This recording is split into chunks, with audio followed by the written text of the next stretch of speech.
I think Crystal's going to run through the housekeeping announcements today. Great. Great.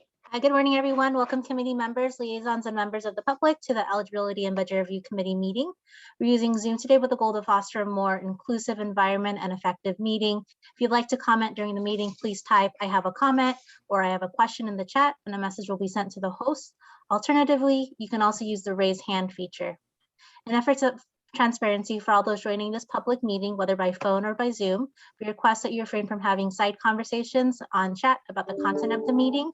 Again, the chat feature is simply utilized as a tool for you to virtually indicate that you'd like to speak in order for the chair to facilitate the discussion. New going forward, all Trust Fund Commission meetings and committee meetings will be recorded and posted to the State Bar website. A friendly reminder that this is a video conference, and please be aware of your surroundings behind you. A couple of troubleshooting tips. For those using Zoom on a computer when on mute, holding down on the space bar will temporarily unmute yourself. If you use your phone to dial into this meeting, please be sure your computer's microphone is on mute to avoid audio feedback issues. And while joining audio via computer is highly recommended, if an individual loses audio, they can call in separately using the Zoom conference number. Great.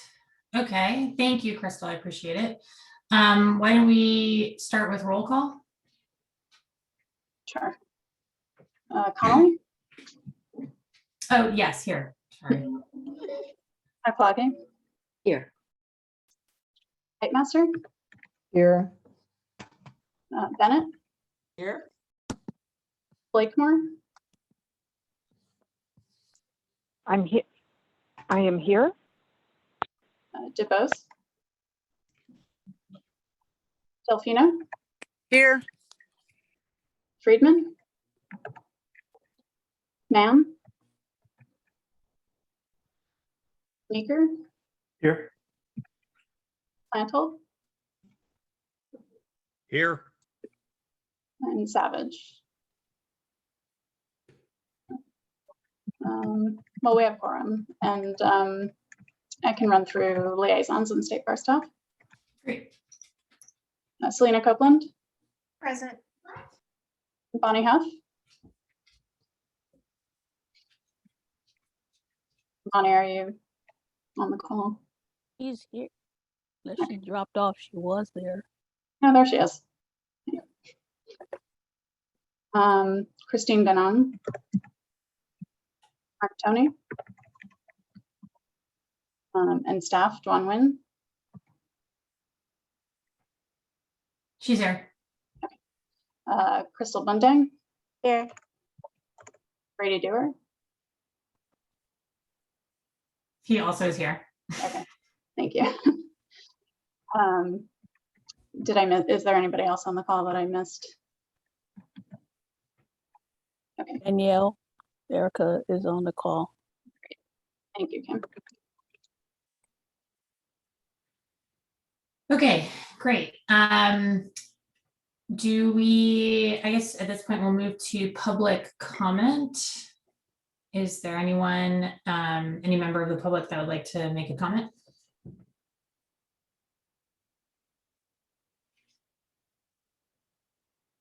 I don't see any hands raised or any comments. Kim, do you hear, is there any indication that someone's trying to speak from your end?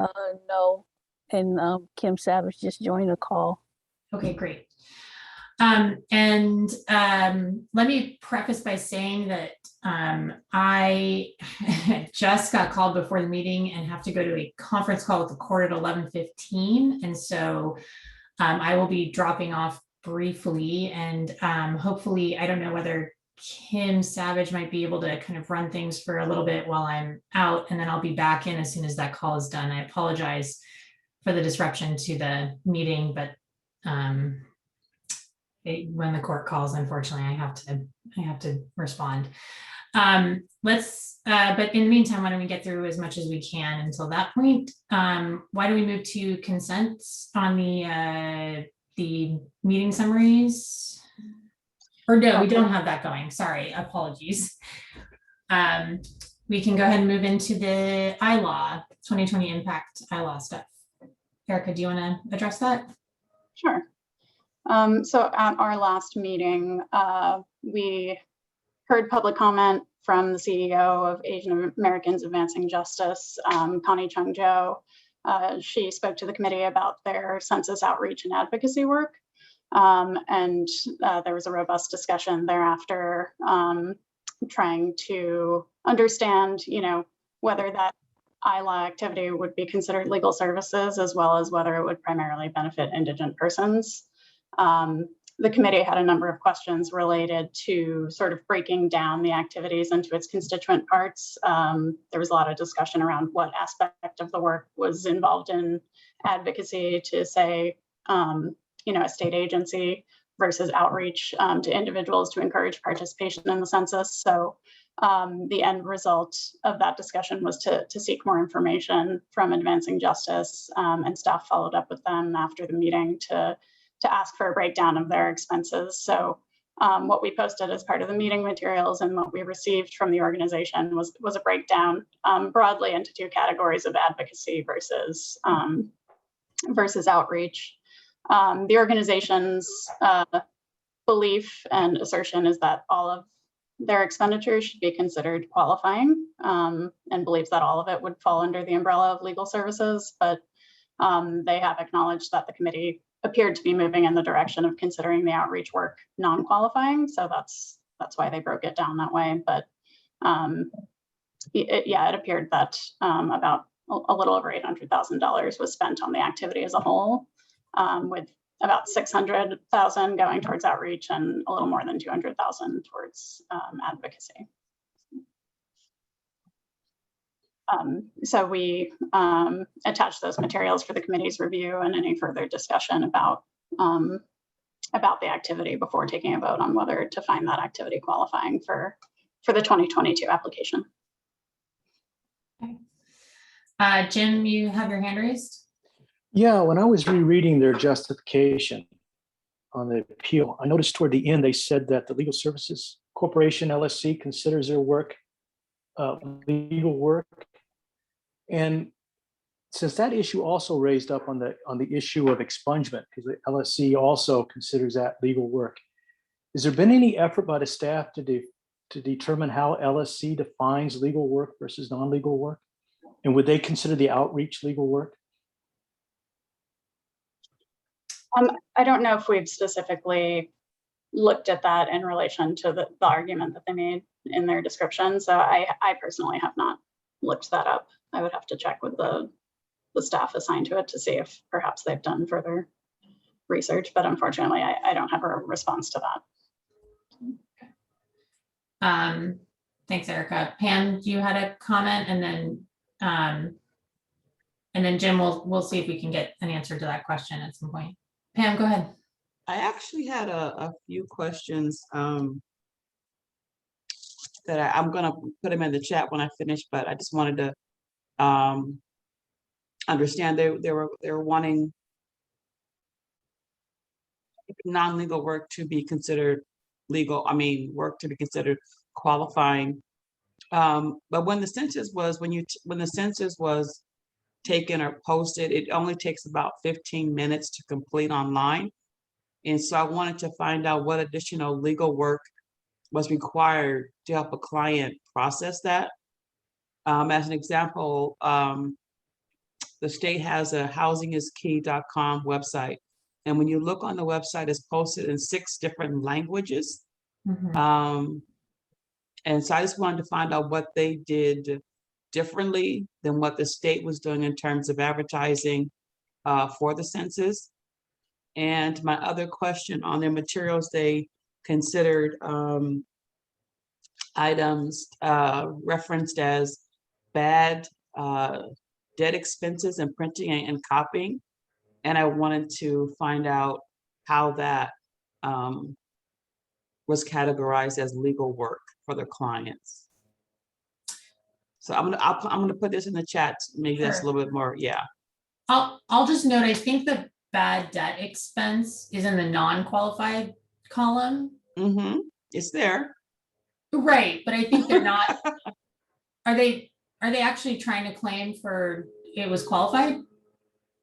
It's their position that the organization's position is that all of the expenditures listed on that sheet that was provided are qualifying. However, they acknowledged that given the discussion last time, that if that was sort of the breakdown the committee was looking towards, they would put it in that column. But it is still my understanding it's still their position. It should all be considered qualifying. Okay. All right. Thank you. And thanks, Pam, for bringing that up. I had sort of thought I had already like wiped it from the qualified side, but to your point, it's a good point that they're advocating that it should be all. Dewan, do you have a comment? Yeah, I just wanted to, I can't answer Jim's question in full, but we know that the ABA is going through also rules revision, and they are looking at their definition of legal services, and our office has been in contact with them. And they haven't completed it yet. So at some point, we'll be taking a closer look at what they end up landing on, and if there are places that, we can have consistency with them, that would be ideal. But we'll definitely keep the commission and specifically the rules committee update on that, because we do have a topic about defining civil legal services later this year that we want to firm up. So hopefully their timeline will work out. We had reached out to them, I want to say late last year, and they were a bit further along. I don't think they've concluded it, and we're keeping an eye on it. Okay. I think I just wanted to respond to Pam's question about sort of the nature of the activity. So this activity was more broadly targeted in terms of its advocacy. It wasn't necessarily direct services to individuals. So in terms of the advocacy that was performed, my understanding is they did get in contact with the Census Bureau and advocate for expanded language access, for example, rather than sort of the just the top 6 or 7 languages that you would typically see the information posted in. So that's one example of the work they were doing in terms of having a broader impact rather than assisting with filling out the census. I don't think that was necessarily central to the work that was being performed. It was encouraging participation among communities that perhaps have been undercounted in the past, as well as advocating with agencies to make it more accessible. Kim, I saw your hand was raised, but you took it down. Do you still have a comment? Well, I think what I was going to say has been pretty much articulated by Erica. And this is not a statement as to whether or not their census work is or is not legal work, but I think that their goal was something beyond what might be available on a public website. Keeping in mind that they're trying to reach out and target a population that does not typically have access to many aspects of a public system, may not have computers, have significant language barriers. There's a lot of studies out there that show that people after a certain age point, if English is not their first language, have a really hard time engaging. Lots and lots of studies on that. So I think the fact that there might be public information available in multiple languages doesn't discount the importance of this work. And yet I still have not quite decided whether I think how much of it is or is not legal work. Yeah. Thanks, Kim. Brady, you have your hand raised? Trying to use that new spacebar trick that you have to actually have clicked on the first. You have to click on the correct window. So I just wanted to sort of Erica sort of described the qualified advocacy piece and what they're doing there, but as I see the non-qualified outreach work, I mean that's sort of community organizing. I don't see it as any different than a vaccine campaign. It's not. I don't see it as legal in any sense. I mean, we have a pretty broad definition when we're talking about direct client services, where we will count social work and stuff as when it's part of a legal outcome. But here it looks like they're doing really 2 separate pieces of work. One is actually getting their legal writing skills and their argumentation skills and making, advocacy arguments for policy change, which is the left side. And then the right side is actually getting it out there in the community and doing the work. And they say that informs the advocacy, but it's very tenuous. I don't see how a real argument can be made for the right side, because otherwise we could be funding door-to-door work on all sorts of things that's not legal at all. Kind of data collection, yeah. Yeah. Okay, thanks, Brady. Selena, you have a comment, and then Jim and Zahira. Sure. I only one comment around the outreach activities. I clearly haven't read the full application. I'm not a member of the committee, but just on the point of how this is, at least in my mind, more similar to outreach in terms of know your rights, tenant outreach for understanding the eviction moratorium that may lead to legal services. Perhaps it's not just purely kind of community organizing. It's that at I think it was a 2018 Equal Justice Conference, which is all legal aid organizations and public defenders, all folks who are very interested, of course, in legal issues. There was, the keynote speaker was on the importance of census outreach because of the connection to all of the benefits that would be available to communities, and making sure that our client communities understood that they had to respond to the census, and a lot of concern around making sure that immigrants in particular were responding. There was a lot of fear and understanding that you have a right to respond to the census, and you're not going to be, reported to ICE if you respond to the census. So there is a little bit of the outreach that I think has more of a legal hook than other kind of community organizing. And I think especially the Equal Justice Conference, real focus on that right before the census led me to understand that it wasn't just counting people. It was there were legal implications and legal concerns in certain communities because of the political climate. So just wanted to share that, because I do think it's a little bit of a tricky issue given what was happening in these communities prior to the census. Thanks, Selena. That's helpful information. Jim? Yeah, I'd like to support what Selena was saying. I think comparing this to vaccine outreach it's not similar at all, because the bulk of the resources that we distribute for making access to justice available to this community is based on census data.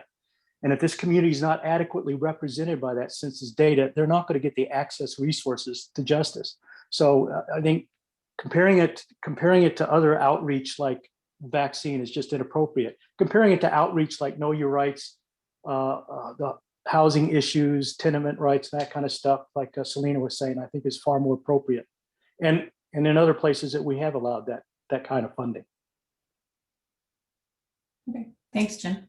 Zahira? Yes, thank you. I think this is a very helpful conversation. I think kind of just going back to the materials that they submitted related to the qualified and then the non-qualified. I mean, it seems like they've kind of helped us through all of this to be able to kind of create, even though I see that in an ideal world, for them, all of it would be covered, but they have created a distinction. And I think that the distinction that they've created is thoughtful. They've kind of shown that, there are these ones that they're going to put in that qualified category that cover things that are very much traditionally legal services and that squarely fall within the rule. And then the other pieces are ones that are some of those broader census pieces that we might have disagreements about as to whether or not they are legal services.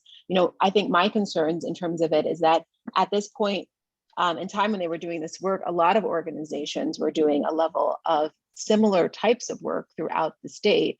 And there was a lot of effort and energy going around that. And I don't think that it becomes legal work because attorneys are doing it versus non-attorneys are doing it. But I do think that what they've presented is thoughtful in terms of the distinction between qualified and non-qualified. And I think being able to accept how they've done an incredible reduction from what they would have typically presented to be able to get to what they determine as being qualified based on our last conversation. And so as we have this discussion, I think that what I'm trying to figure out is like, what else are we trying, what other information are we seeking from them, or what other type of decision are we seeking to reach? Are we seeking to reach a decision that also may not include what they've listed as qualified, or are we trying to reach a decision that then wraps into all of the pieces that they've listed as non-qualified? Or, you know, how are we sort of thinking about this? Because I think that they've provided a very clear understanding for us that allows us to move forward in a way that meets somewhere in the middle, you know, with them giving a bit to be able to present something that does very much fall into the definition of legal services. And to the earlier comment in terms of some of these, you know, different pieces, you know, if we are kind of following and flowing in terms of just focus on the qualified advocacy, some of the elements in terms of, you know, how much they spent on printing or bad debt expense, I mean, that's not what they're seeking support for, to kind of draw into these qualifying expenses. So I don't know if we really need to kind of go into too much detail and pick those apart, because it's about the operations of a nonprofit. Like, how do you get your work done? And they've done a job of kind of separating that out of those were real expenses that they had, and those are not the real expenses that, in this case, based on our conversations, they're seeking to have part of their qualified expenses.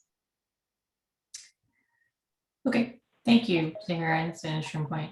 I will say, it seems as if we have to decide, just on your point about, it sounds like they are still advocating that the things they put as non-qualifying are qualifying, which I guess we have to decide that we're not going to accept those, and that we will accept what they've differentiated. But yeah, no, I think it's a good point that they've sort of done the work that we asked them to do, which is very hopeful. Brady, you have your hand raised?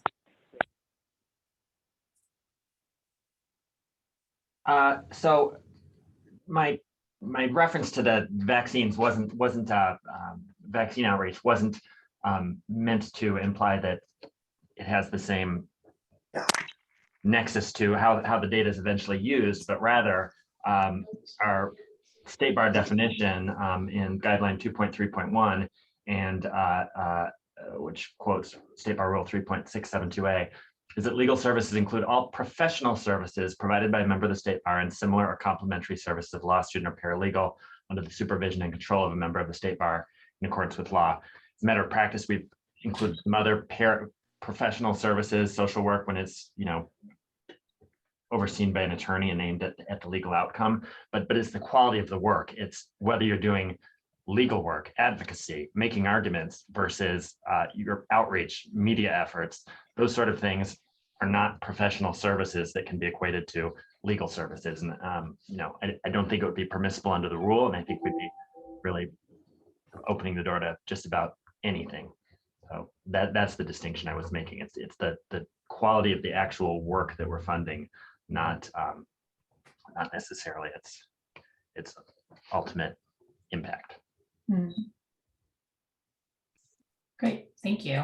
Catherine, did you have any comments? We saw you tried to unmute, but you can't do a hand raise. No, it's okay. I actually did have, I guess I'm just been looking at the way they divided it. Do we know what the other professional fees, the contracts that they had with CBOs to do some of this, to do the outreach work? Do we know?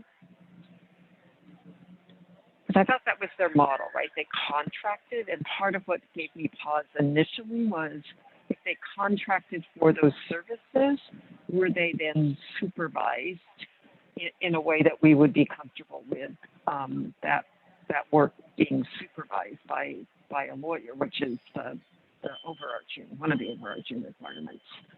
And then there's just other things on that other list. If we were to go down the path of saying that something was going to be, this work was going to be qualified, like I don't know what the bad debt is, advertising, all of there's just a number of things within that would give me pause. So I guess if we're going to consider it outreach, then I think there has to be a better understanding of what of the things that are listed as non-qualified and how those would qualify.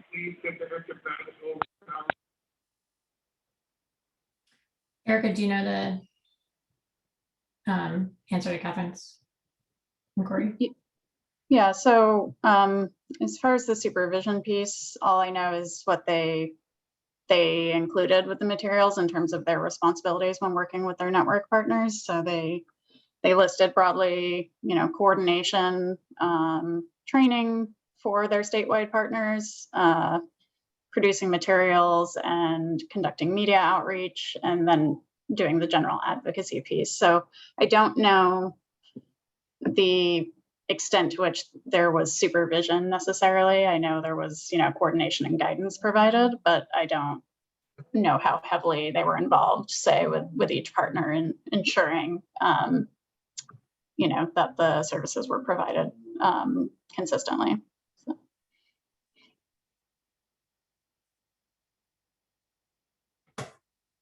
Zahira?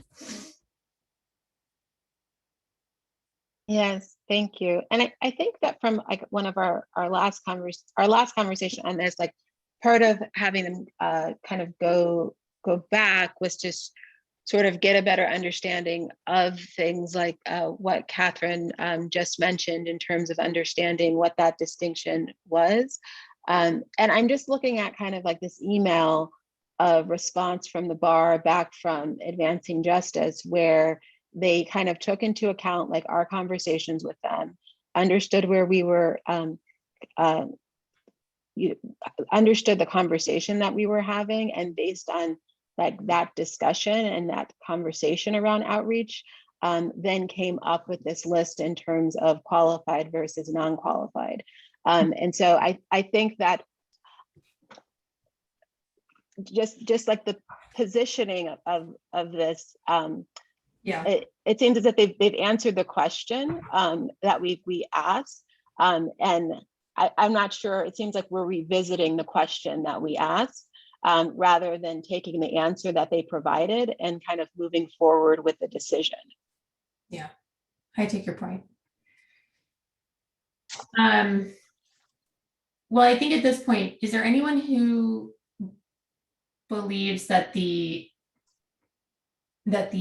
funds that they, to Zahira's point, that like, are we in agreement that we're not revisiting the point that like the outreach is not legal services? I think, Jim, you sort of feel that it should be considered qualifying. Is there anyone else that has that position? Okay. Hearing nothing, I guess at this point, it would seem, do people feel generally comfortable with approving the bucket that they differentiated as qualifying based on kind of what we had discussed last time? Anybody have concerns with that? Okay. Well, it seems that at this point, it might be worth doing a motion to essentially at least approve the qualifying, and unless there's, strong, like a majority that want to actually include the bucket that they indicated was non-qualifying as well, I think that would be the appropriate next step. But if anyone disagrees with that, let me know. Okay. Well, Kim. I am thinking about this discussion also in relationship to all of the moves to infringe upon voting rights throughout the country. Mm-hmm. And I think we're going to see some efforts, I would imagine, on the part of our grant recipients to work in this area. So I'm interested in trying to, at this point, avoid agreeing with their bucket distinctions, because I don't want us to have any inconsistent decisions as we move forward. And I don't know if there's a way to articulate a decision which says that we are moving forward based on the distinctions they made, but we are not necessarily rendering a decision at this time on whether these activities are or not legal services. I know I'm trying to slice it really closely, but I'm just very concerned about what's coming forward with all of the voting rights infringement movements that I think are, well, some, you know, what 17 states have already passed horrific, in my opinion, horrific restrictions. So I don't want to lock us into a position and then be inconsistent. So Sure. I don't know if we can wrestle with that now, if anybody wants to pick up on that. So is Catherine, I mean, I guess what I heard staff say is there's ongoing work in terms of the definition of what is a qualified legal service, in part based on the work the ABA is doing, potentially LSC is doing. So I think we have to make a decision, like, are we comfortable saying this is a, you know, in terms of the way they set it out, that we're comfortable with the qualified the way they've said it, but noting that we're going to do continuing work, as we often do, on the definition of what falls within legal services, given these other efforts that are underway. I mean, I think our job is to make a decision about this. So I feel like we can't quite skate and not say that, just because they don't actually agree with it. Right. Okay. I mean, that I think you and I are saying the same thing.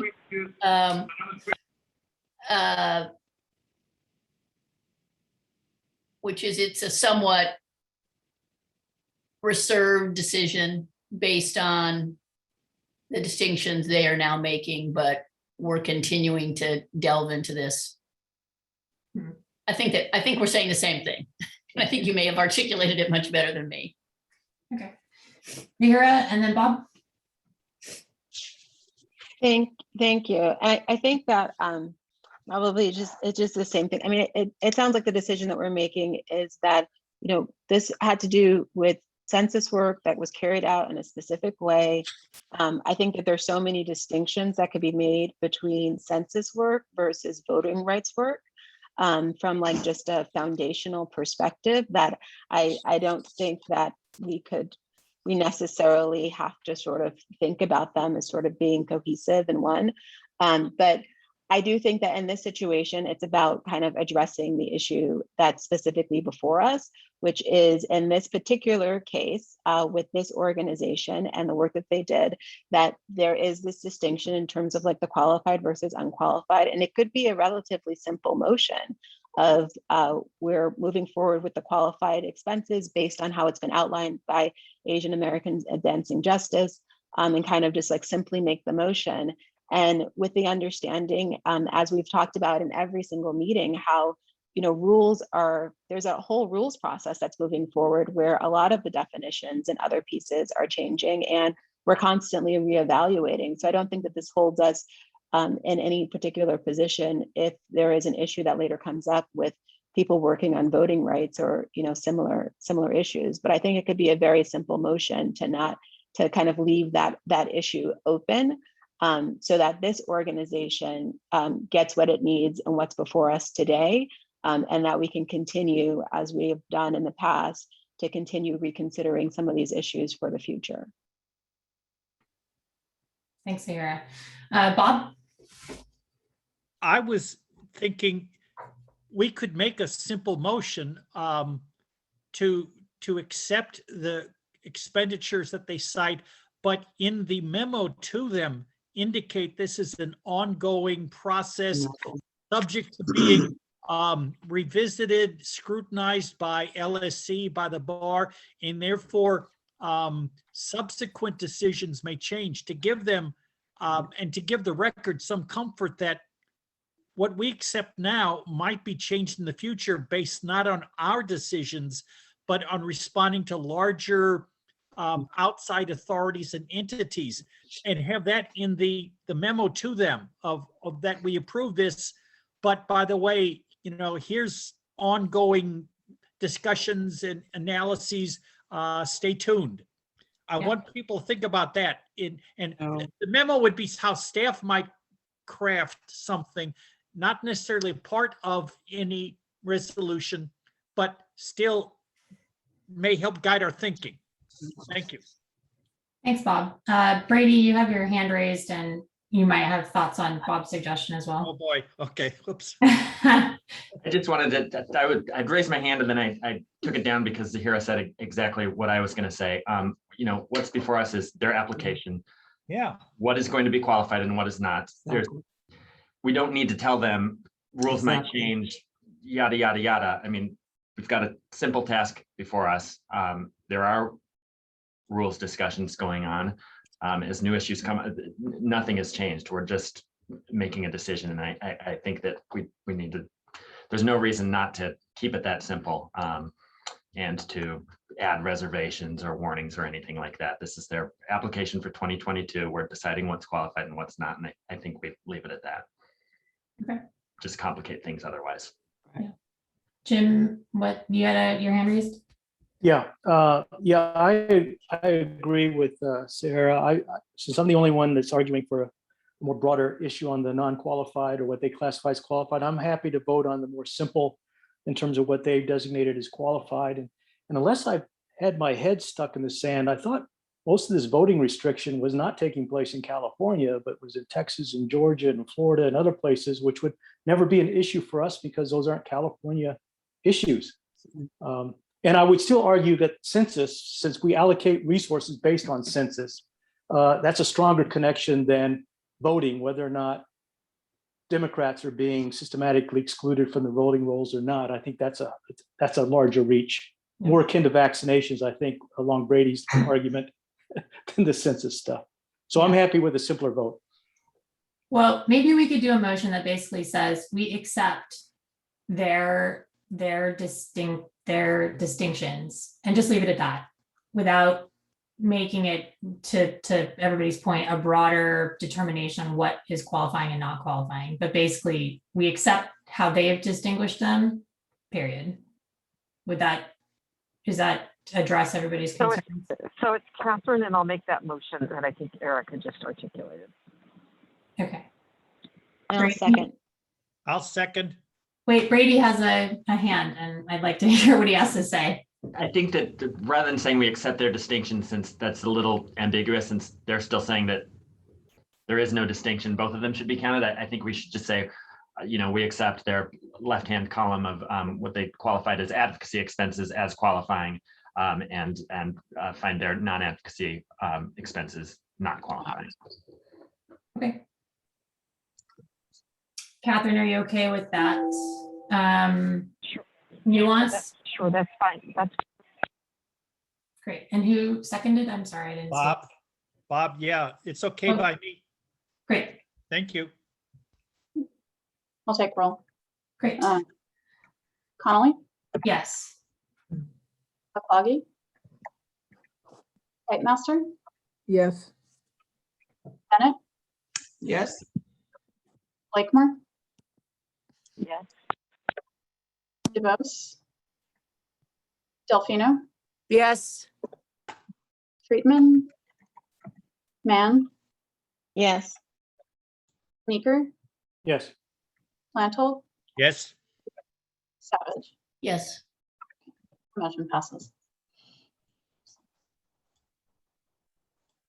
Okay. Thank you all for the very interesting discussion on this issue. Okay, so the next thing on the item on the agenda is the meetings with the Center for Human Rights and the Constitutional Law and Family Legal Assistance at CHOC Children's. Erica, did you want to provide some information? I think Erica and I met with the two of them, and I'll let her take the lead on providing where we're at with those two. Sure.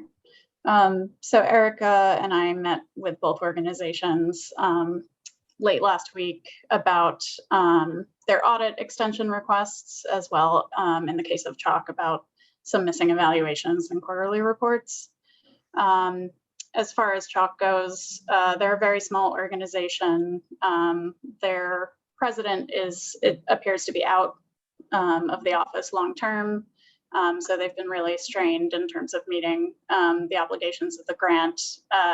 Their main staff attorney planned on following up to see what could be done in terms of complying with getting the audit in, as well as completing those reports. But we received an update yesterday from that organization saying that they don't think they'll be able to meet the deadlines in order to have a complete application for the 2022 grant cycle. And so it's their intention to perhaps reapply in the future, but that they won't be proceeding with this year's application. Great. And then the Center for Human Rights. Yes. And so when we spoke with Center for Human Rights, the outstanding issue with them was a late audit, which we've actually received the finalized audit from that organization, but we asked them during the discussion to provide sort of a written explanation for documentation purposes and for Erica Connolly to review in order to make a decision about actually granting the extension. So while we have received the audit, we just received the updated information about the need for the extension. And so Erica will be reviewing those materials and making a decision. At the last meeting, the committee had delegated authority to her to grant the extension if it seems appropriate. So we'll know at the next meeting whether that went through. Yeah. Sorry, we received the letter at like 5 p.m. last night, so I haven't had a chance to review it before and provide you guys with an update quite yet. Selena, you had your hand raised? You're still on mute, sorry. Thank you.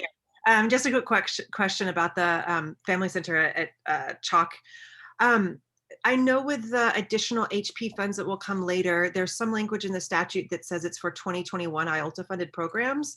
So I just wanted to flag the issue. I wanted to make sure that if they were eligible based on that it was communicated to them, because that is a weird little wrinkle because it's statutory language. So just flagging that, possibly that will help bring them back into the fold if they have those additional resources, because they are a great program.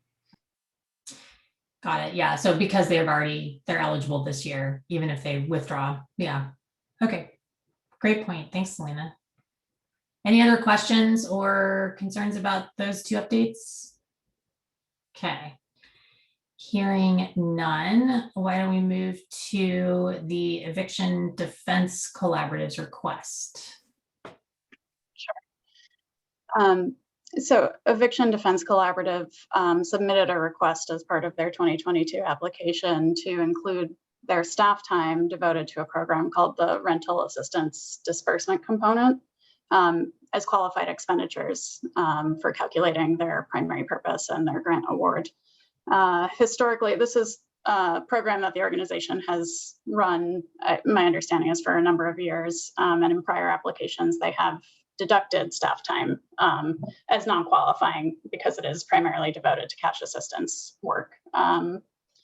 In the application this year, they provided a pretty detailed explanation of why they are requesting that the staff time devoted to this program be considered legal services.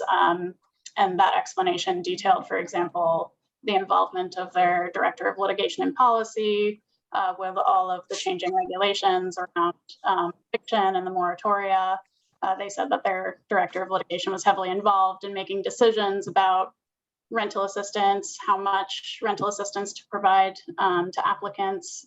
They would target the cash assistance in a way to maximize its effectiveness, for example, avoiding an eviction or negotiating a settlement for the client to move out to avoid an eviction on their record. So they also explained that the staff working on this program would advocate or intervene on behalf of the tenants and speak with landlords or their counsel to see if a negotiated settlement would be feasible. So they provided that information as support for considering that work legal services. I think as we've discussed earlier in this meeting, for example, that social work services have been counted as legal services when they are able to demonstrate a nexus to a legal outcome, or that it's tied to the legal client in their legal proceeding. And so staff has sort of considered that akin to a similar argument that this organization is making. But because this is not, I think, a topic that we've addressed before, specifically with the rental assistance, we brought it to the committee for discussion. Great. Thanks, Erica. Dawn. Oh, Catherine, let me let Dawn go, and then I'll have you talk. I just wanted to add, because there are other programs that do provide cash assistance, and we've always had the position that they should deduct that. What's new here is that it seems this is the only program that has made this argument. So it's not a novel argument, and so that's why we're bringing it to your attention. It's not that this hasn't been brought to the committee, the commission's attention, that this is how we've treated it, but this is a unique argument now. Thanks, Dawn. Catherine, you wanted to say something? So I guess I'm trying to understand what staff time they're counting. So I don't have a problem counting the work that the director of litigation or the advocates are doing when they're doing work that would be counted kind of under a social work description. But I can't tell if are they also who else are they counting? Like, is that everybody who touched the check and they're directly counting that, or I'm just a little lost as to what staff time is being counted. So I think it's all staff time that sort of is related to this program. So the director of litigation did have some work time, helping analyze these questions, but there are advocates or assigned staff. I believe they have 5 or 6 people who work on the rental assistance component full time.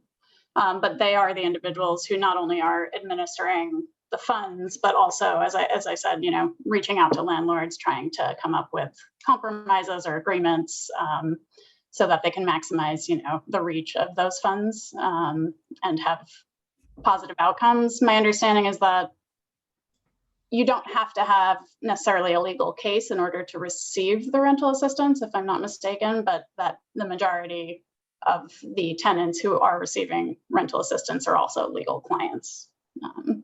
So they're saying that anything related to the program. So that was helpful, and certainly, that's what I said. I guess so. To me, it makes sense. The director of legal litigation, whatever the legal services director, plus the advocates, particularly when they're involved in negotiating a resolution of the case or talking to landlords, all of those kinds of things. I just don't know that is every case fall within that, or the vast majority of the cases fall within that, because it's like in the past you said, or they said they were deducting it, and they did the program before. So are some things administered like they were in the prior year, and they would be outside, therefore, of a qualified expenditure, or is everything falling under this involved advocates who were then providing legal services when they were doing the rental assistance? So that's kind of the sort of seems like it's been framed as this year it's everything, and prior years it wasn't. And I'm just wondering if it isn't something a bit more in the middle. Right, and I think I would need to ask the organization to provide that breakdown. For example, as to the number or percentage of clients that were served but not also receiving legal services. My understanding from the explanation that they provided is it seemed that they were saying that all of it fell under that umbrella this year, but I could follow up to see if there's a more nuanced breakdown that they could provide. Thanks, Erica. Selena? Yeah, I was also looking at their response as part of the packet, and it looks like the RADCo staff, the RADCo is their rental assistance team, they attend settlement conferences, and discuss litigation theory. So I think there is a more of a legal hook than just cutting a check. And so maybe getting more information, Erica, as you plan about what's kind of the more legally portion and what's kind of purely administrative would help, because I have the sense that there is something that's like, you know, maybe 75% is legal and 25% is administrative. And I think specifically San Francisco has such overlapping eviction moratoria and rental protections that, you know, just cutting a check may actually take away someone's rights. And so they do need to have a lawyer involved to make sure that that people's rights are still protected and you're not waiving any rights by cutting a check. So I think, especially in the past year, and I suspect moving forward, it's going to be more legal hooks than in the past, because San Francisco will probably have other overlapping protections post-COVID that you know, provide more protections than the state will have after the eviction moratoria end. So that's just, I think there's a lot more legal here than in the past, and they're probably asking now because they realize this is more legal than just cutting checks. Can I ask, it's not clear to me, is this RADCo staff, are they lawyers? No, I think that's why sort of the director of litigation and policy is so heavily involved at this point, in order to provide that necessary guidance in terms of interpreting the changing regulations and laws. Well, I assume also it would be then the director of litigation and policy is then overseeing the work, or someone else that's a lawyer overseeing the individual work on behalf of clients that they're doing, right? Because that would be another requirement. Yes, Catherine, I read, because I have the language in front of me, it says that all of the grants and loans provided by RADCo staff are provided in conformity with instructions of the Director of Litigation and Policy. So I think all of that is under their supervision. I mean, hopefully. Yeah, I guess I was thinking You more will about keep the problem. negotiations with the landlords and all of those things, right?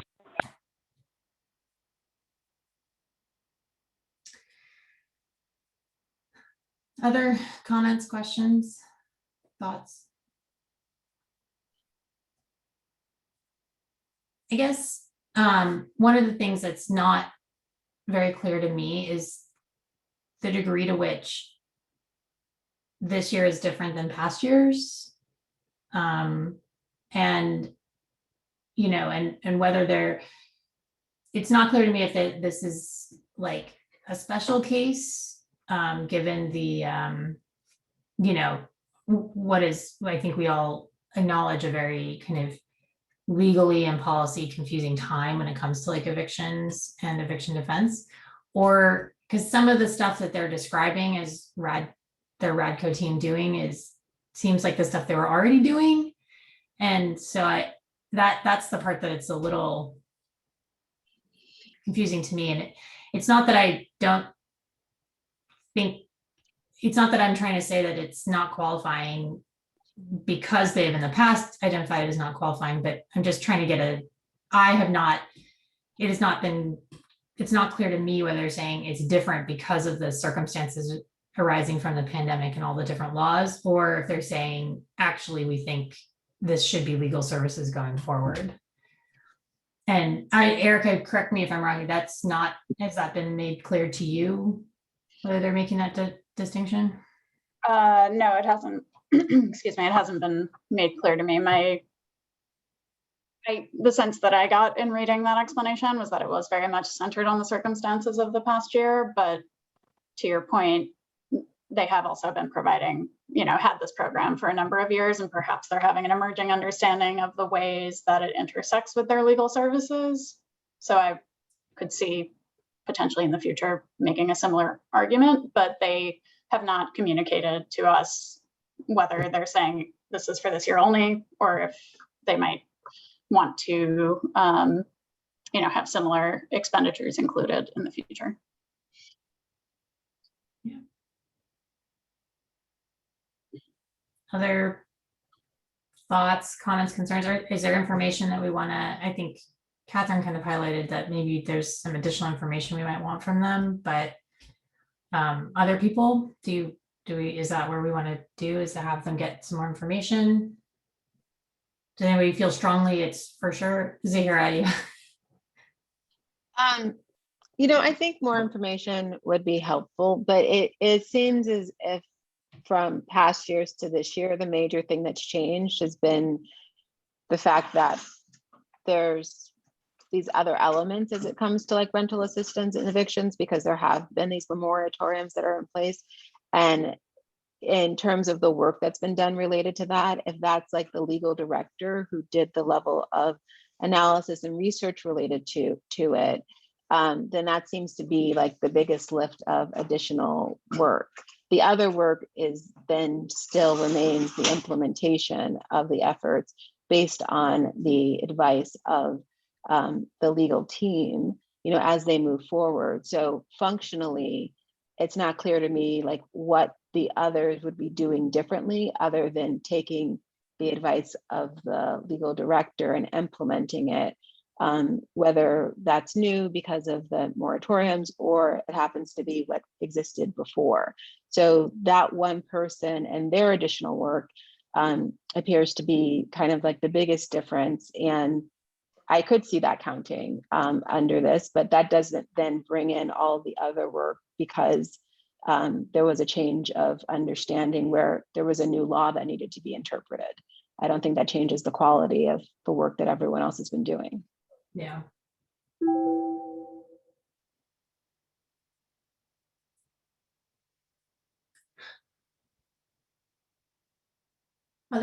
Any other thoughts or comments?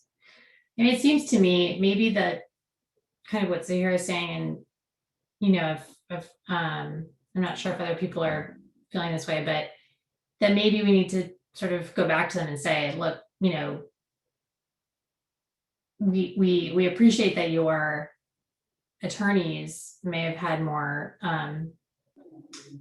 work interpreting this, but we are not clear whether you're now saying that the RADCo team's work is qualifying by virtue of that, or if it's that they think it's qualifying regardless of the change. And because I think those are different questions, right?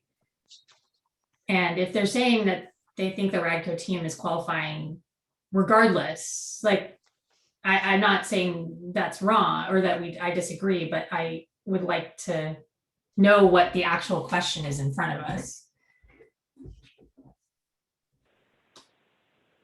So, and it's Catherine, I guess I feel like understanding their structure a little bit, right? So I agree with Selena that things have changed and it's become much more complicated, and you don't want to do something that's going to interfere with people's legal rights, and having people involved having lawyers involved is a good idea.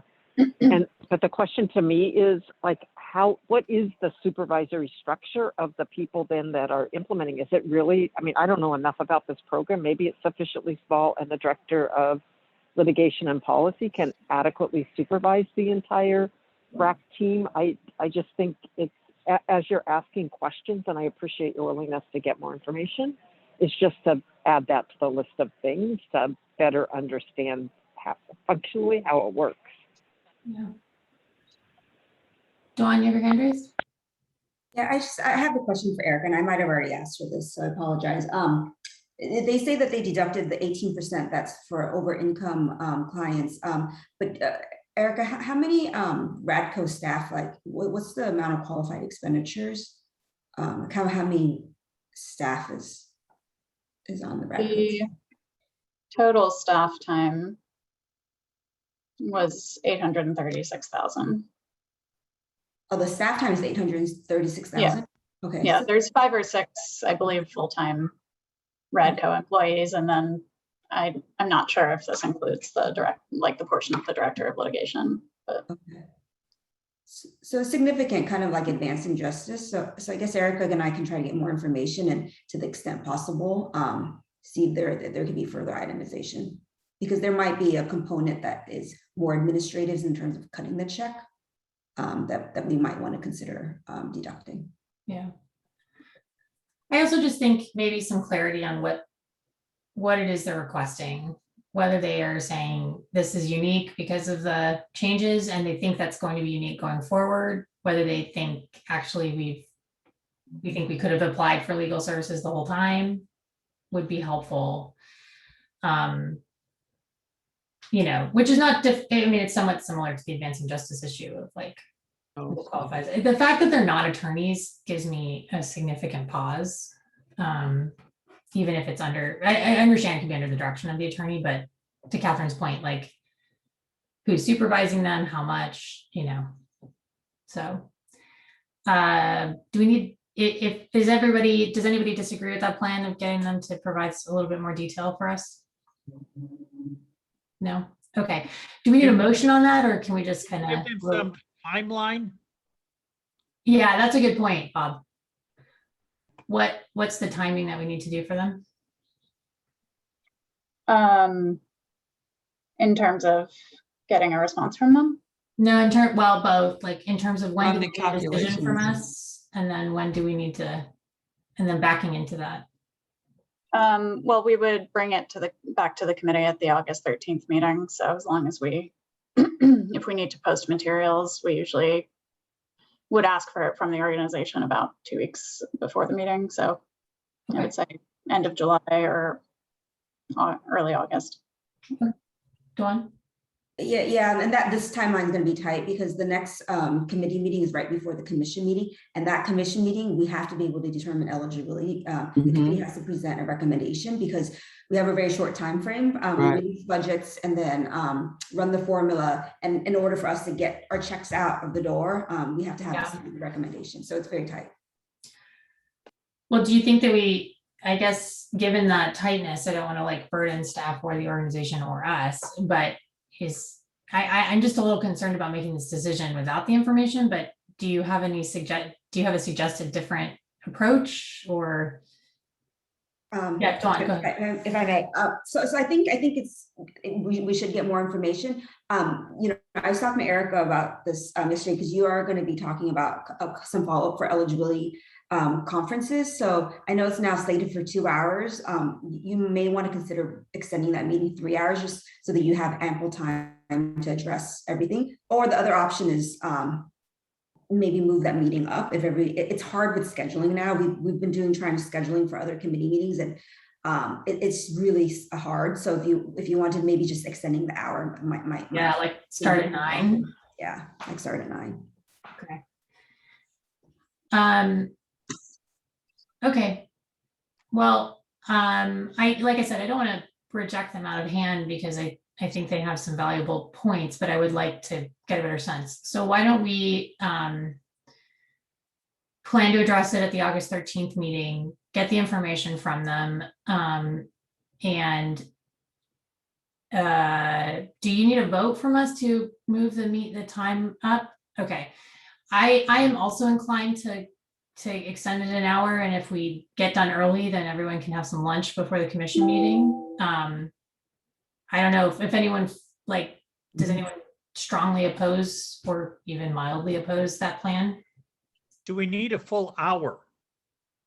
I mean, for this one item clarification as opposed to half an hour?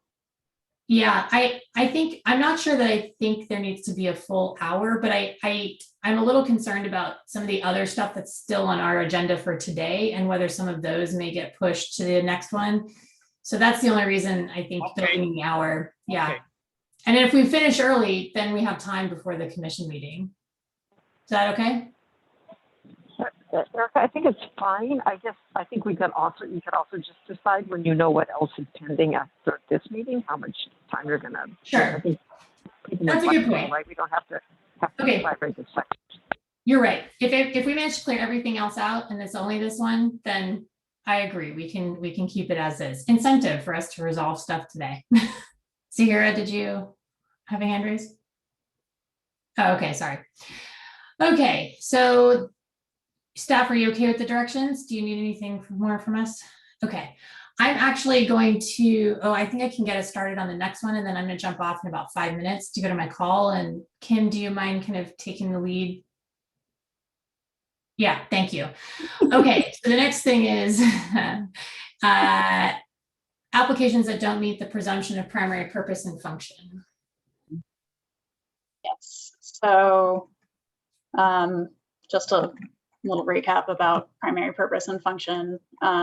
Organizations applying for IL10 EAF funding need to demonstrate their primary purpose and function in the case of legal services projects, that their primary purpose is providing free legal services to the indigent. And in the case of support centers, it's providing legal training, advocacy, and assistance to organizations that like QLSPs. So we do a calculation in the application to see how much of their expenditures in a given year are devoted to those services. And in the state bar rules, there's a presumption that if the organization's expenditures on those services are at 75% or above, that they've demonstrated their primary purpose. If an organization's expenditures fall below 75%, then we need to bring it to the committee to review because the organization has the opportunity to provide their explanation of their primary purpose through other means, which is usually through a narrative explanation in the application. So this year we had 3 organizations that fell below 75%. Catholic Charities, Diocese of San Diego, East Bay Family Defenders, and Family Violence Law Center. The first 2 are actually scheduled for eligibility review conferences. So staff is recommending that you not vote on the primary purpose for those 2 organizations today because the nature of the discussions at the eligibility review conferences may have an impact on their qualified expenditures or what can be counted. So we're recommending that you defer on those 2. But Family Violence Law Center reported expenditures, I believe, around 64% qualified expenditures. And they provided a very long, detailed explanation of how they felt that their primary purpose was demonstrated through their work. They have 3 programs, legal services, as well as emergency intervention for domestic violence and a youth program. They explained that they have been seeking increased funding for legal services. They consider the legal services they provide to be a holistic model. So a lot of clients that receive services, for example, through emergency services, might also receive legal services. They also detailed the fact that they're only one of 2 providers in Alameda County that provides free legal representation in these family law matters. And they have been found to meet primary purpose for these same reasons in prior years, given their sort of multi-pronged service model. So staff is recommending that they be found to have demonstrated their primary purpose so their application can proceed.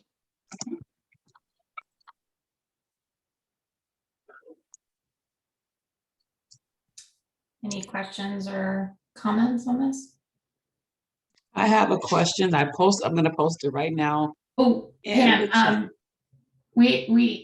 I think I got sort of a comment from staff not to put the comments in the chat just because that doesn't end up in our sort of official record. So if you could actually just report your questions out to us.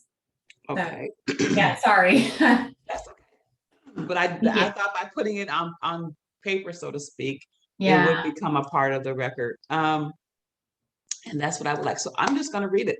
And the question is specifically just for Family Violence Center, but then I have general questions for all of the grantees. So the question for the Family Violence Center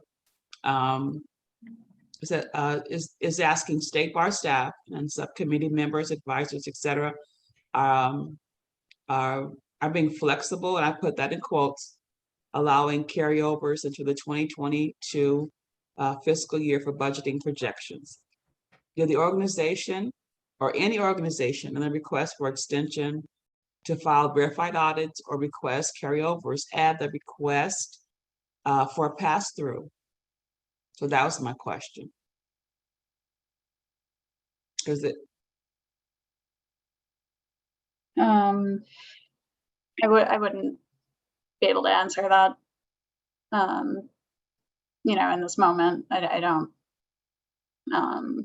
That's not something that I have sort of readily available.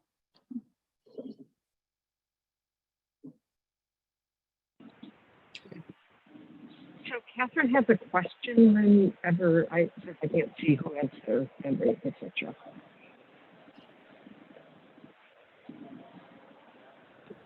Go ahead, Catherine. Okay, thank you. So I noticed I think I'm just trying to distinguish between what is the primary purpose and then what they're counting as qualified expenses. And the one item that was of interest to me is they talked about ongoing therapy for people who, by a counselor, for people who had active cases, I think. And so separate from the primary purpose, because that's flexible and how we decided, I guess I'm interested, are they counting those as something that they believe to be qualified expenditures? And if so, is that a similar use to how social workers who might be providing ongoing counseling? Just to me, there's sort of a difference with a service that's provided that's directly connected to the case at hand, separate from ongoing counseling, which gives me pause as to how that's a legal service. I think they, to the extent that it's tied to a client with an ongoing or open legal matter, they were including it in their qualified expenditures. If it was after the matter was closed or was a client that was just completely unrelated to the legal services, then they were not saying that they would want to include that as qualified expenditures. And is that similar, sorry, is that similar to when a program's using a social worker who might be providing ongoing, weekly counseling, whatever? Do other programs do that? I guess I'm just less familiar with a model that provides ongoing counseling as opposed to something that's at least described as more preparatory for your court matter. Sure. Yeah, I think I'm less familiar with, I've heard of a couple organizations, but not that many doing sort of therapeutic services in that way. A lot of organizations that employ social workers they'll do sort of more psychoeducation, helping the client with stress management, grounding techniques for appearing in court, things like that. But I do think that in general, they're sort of akin in terms of the purpose, which is to help the client be able to be actively engaged in their case and able to proceed in working with their attorney and being, a participant, an active participant, particularly with survivors of domestic violence that they may be suffering from PTSD, for example. We have discussed this previously in terms of what programs are describing as a holistic approach, and that these are aids to help somebody in their case to be able to basically be a stronger witness, for example. But we have discussed it when it relates to assisting the client in their legal matter. Thanks for that, Kim. And I don't disagree with the approach. It was just harder for me to see the connection of what the ongoing therapeutic counseling was, how that was related to specifically to the case. And I really say this separate from whether they meet the primary purpose test. It sort of does that work, which they're counting, I think, as qualified expenditures. Should those be counted as qualified expenditures, or is it more appropriate to say some subset of that work counts as qualified expenditures? I believe they do already deduct for clients who don't have a legal matter, or if the legal matter has concluded and for whatever reason they may wish to continue extending services on the therapeutic side, but the organization already makes that distinction and deducts those expenses. So my understanding is what they are saying is included is only for clients with, qualifying clients with active matters. Yeah, I understood that, I guess. So our standard then is, if you have a case, no matter what the counseling is about, it's then viewed as related to the case, and we're fine with that. that's the bar's position in terms of determining eligibility? I mean, sorry to be new and just trying to figure this out. It's just I'm not familiar with that. No, no problem. And it's not that, you know, just the mere fact that there is an open legal matter kind of brings that in and makes it qualifying. It's that it is related to the outcomes they're trying to achieve in the legal matter. So, you know, as I said, for example, a survivor of domestic violence may be experiencing PTSD and may have difficulty testifying in court, but if they are receiving therapeutic services, they can, you know, start processing the trauma and have more of an ability to be present. And I think, as Kim said, you know, serve as a better witness in order to, whether it's obtain a restraining order or whatever it may be, you know, achieve sort of the desired or the best legal outcome possible. So it's not just that there's an open legal case, but that the therapy would be related to the outcome that's, you know, intended or trying to be achieved. I think Erica's restated accurately our discussion. It's a more pointed therapy, not just anything. There's a connection to a nexus between the therapy and the legal matter that's going on, but somebody can correct me if they heard something different in our earlier discussions.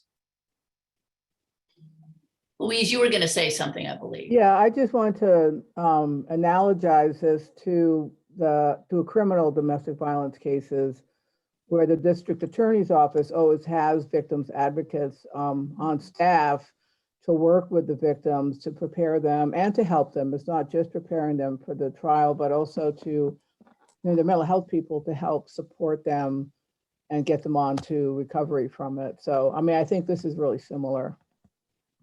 Thank you. Other comments?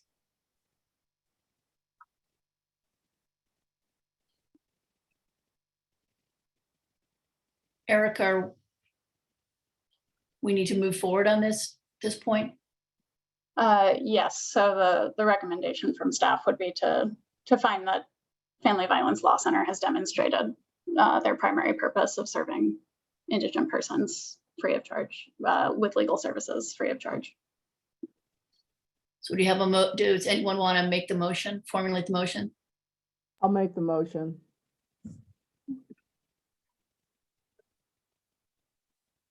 Do we have a second? I'll second. Okay. Connolly, Cloggy, Kitemaster, Yes. Bennett, Abstain. Blakemore, Yes. Yes.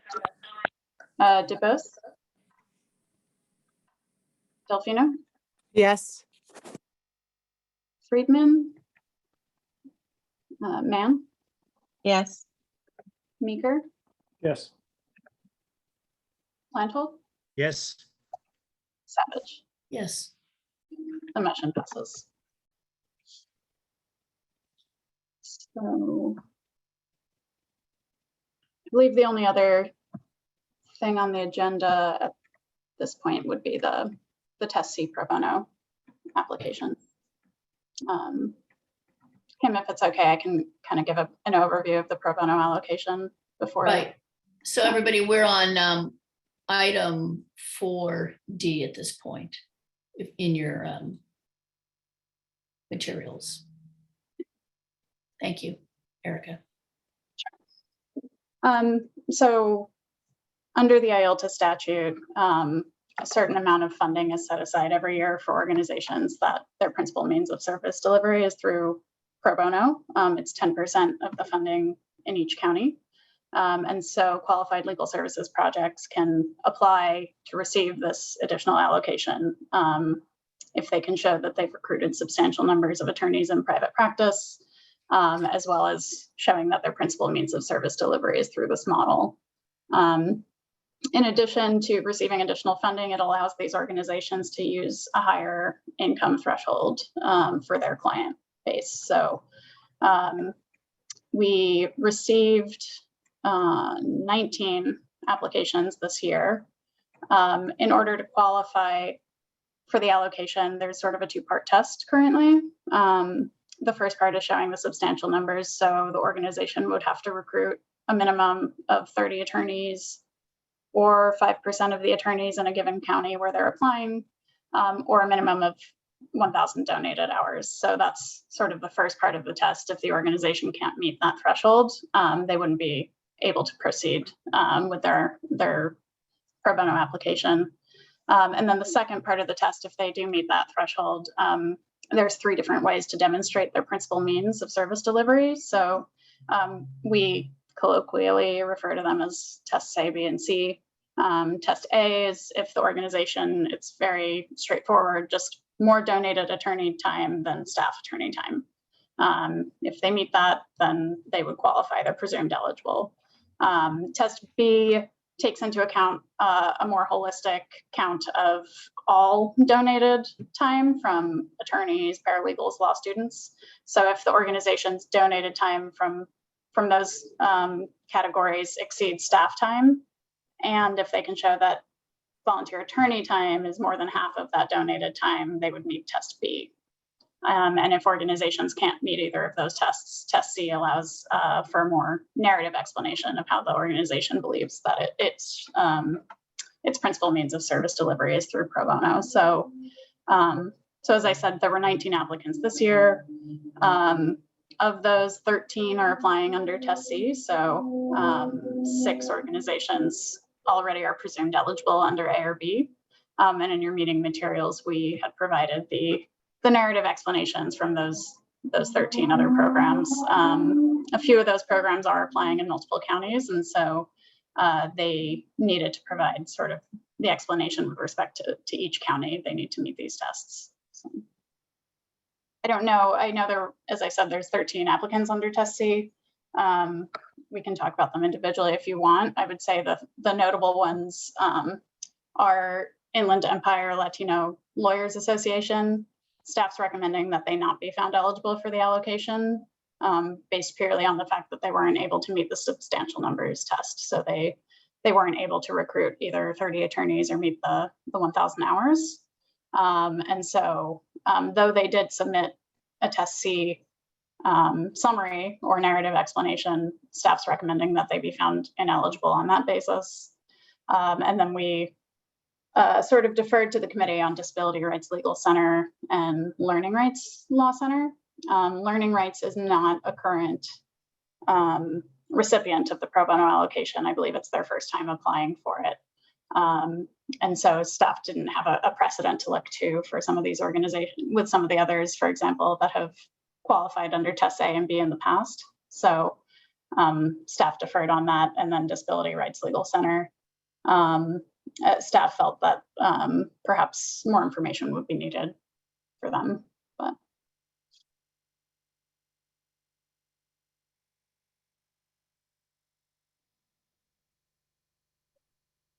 Oh, sorry, Kim, I think you're on mute. There's a lot of information here. There's a summary at page 13 of the materials. I'm not sure how we want to take these. I don't think we want to go through each one of them. I don't know if we want to open it up. We can open up for general discussion. We could start by looking at the 2 organizations that staff has referred to the committee. Is there a preference? I've got a few questions. Okay. I approach things probably a little different than most of the committee in that I like dealing with numbers. So I created a spreadsheet looking at these organizations in terms of the number of volunteers or volunteer hours, in particular, the percentage of their volunteer hours compared to their total hours. And, you know, when you look at that, when you look at, say, like the disability rights, 38% of its total hours are volunteer. And that compares favorably to all the other organizations, or all the organizations that were already approved by staff, because the average number percentage was 28%. I don't have a problem with that. But when I was doing the comparisons, I did have a problem on how Inland Empire compared with Legal Aid Society of San Bernardino and Riverside, LA. because Riverside, LA and San Bernardino are both very small, like 4% of their hours are volunteer, and Riverside is 8%, compared to Inland, which wasn't approved, and they were 23%. So I just wanted, for my own calibration, because I know there's other things here than numbers. There's context and history and other things. But I wanted to know why Inland was not approved, but Legal Aid San Bernardino and Riverside, LA were. That helps me better to judge than the three that we're trying to make a decision today. Sure, I'd be happy to provide a little bit more context on those. So Inland Empire, my understanding of the requirements under the eligibility guidelines at this point is that if they don't meet the substantial numbers test, they can't proceed with seeking the allocation. So even though they did provide, a narrative under test C, the fact that they didn't meet that threshold test, they didn't recruit 30 attorneys or, obtain 1,000 hours in donated time, that precludes them essentially from seeking the allocation. So it's not really necessarily a recommendation by staff based on the merits of their program, or the fact that, as you mentioned, it exceeds. Is it because you divided the LA and the Riverside part? I mean, because if you combine those two together, they meet that standard. Yeah, so it's county by county requirement. So because organizations can operate in multiple counties, when they apply for the allocation in any given county, it needs to sort of stand for the county where they're applying. It's not necessarily a combined standard. So that it's not just one grant, it's really two different grants. The Right, LA grant and their, okay. Because the allocation is calculated per county. So so they would, if they were found eligible, they would receive, that pro bono allocation in each county, not necessarily just an increase based on both counties. So. Okay, and the Legal Aid Society of San Bernardino? So with Legal Aid Society of San Bernardino, I know they were historically a pro bono program. They're not receiving the pro bono allocation this year, and I know that the organization has undergone several changes in the past year and a half, and they detailed that they're dealing with the pandemic, and that's sort of really driven down the volunteerism aspect. So I think that's sort of some of what staff was considering when weighing that one. As far as Riverside Legal Aid, actually this year, they qualified under, for 2021, they qualified under Test A. And it's a very small program, so any drop in volunteerism really impacts their numbers more so than, say, a larger program. So they do historically meet the standard, and they did describe in their narrative about how they, for example, their immigration program is almost entirely staffed by volunteers, and then their other programs have significant pro bono support. So I do understand where you're coming from in terms of the ratio or the percentage of donated time for Riverside, but I think given the circumstances of the pandemic and the size of the program, and the fact that they have cited that they are already seeing an increase in interest in volunteers and are heavily recruiting and hoping to get back to the numbers that they've had before, I think that's what sort of influenced staff most on Riverside's application. I think I would concede with Legal Aid Society of San Bernardino that might be more, not quite as substantial support as what Riverside has, even though they're similarly situated based on the numbers that you're citing. Okay, thanks. Are there other questions or comments? And I'm wondering if we want from staff just a little more focus on the two programs that you are bringing to the committee, which would be Disability Rights Legal Center and Learning Center. Sure. It's just Catherine, I have one other question. So in Riverside, by way of example, when the total number of volunteers was 14, they met the threshold test because that is 5% of the number of lawyers in the county?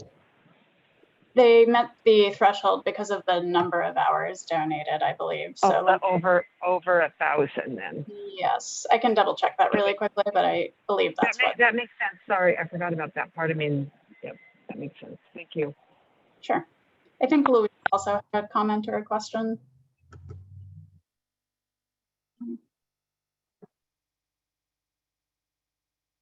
Louise, did you still have a, oh no, okay. Well, then if they met it because they're over 1,000, why didn't disability rights make it under that? Because aren't they 1,858? Yeah, so they met the threshold in order to proceed with their Test C application, but then they still need to make the argument because they didn't meet Test A or B in terms of having more donated time than staff time, essentially. Not to oversimplify it, but that's basically the two numeric tests rely on more volunteer time than staff time in a variety of combinations. But you know, so in Disability Rights Legal Center's case, they did not have more volunteer time than staff time, and they have in the past, but not this year. So you know, I think the other thing is unfortunately, I don't know in comparison to last year's application, but Disability Rights Legal Center in this application didn't cite any like volunteer paralegals or law students, which is not a requirement, but most programs kind of, when they have these pro bono programs, seek out volunteers in a variety of roles. And so I think that might have been one of the only organizations I saw that didn't necessarily have that broader outreach.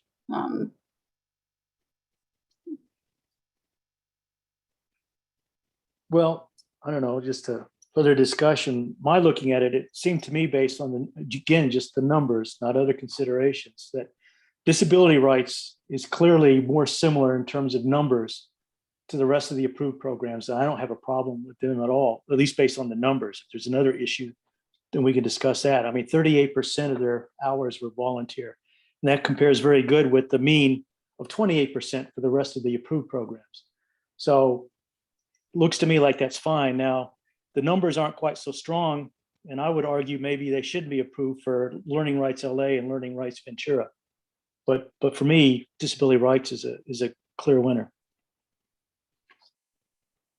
So it's Catherine, and I actually did a very similar analysis to Jim, and it took me forever to do it.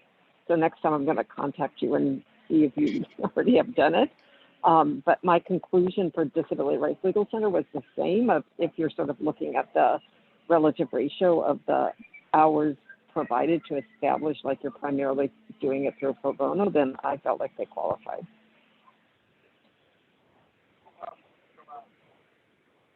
But there may be other things that I don't know about the program and why we should think differently about it. I also agree with that comment.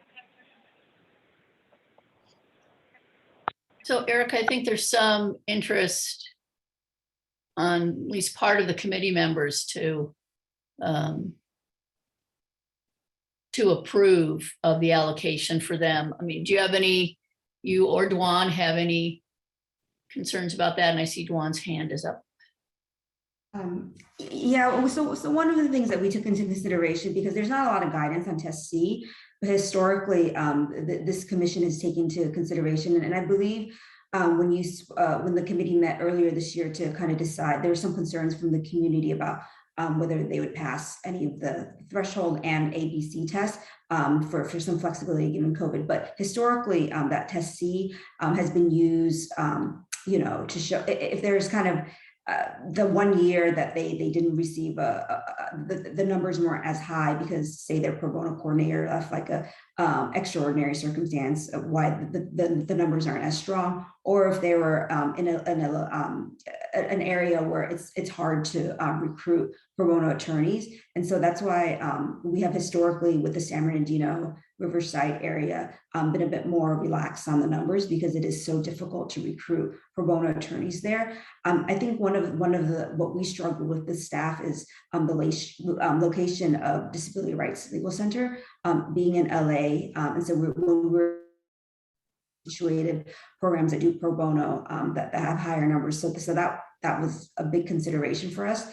But I yes, Jim and Catherine, we do acknowledge if you do just a side-by-side comparison between some of the ones that we're recommending for approval and DRLC, it might seem, but those are some of the considerations that staff took, and geography played a lot in it.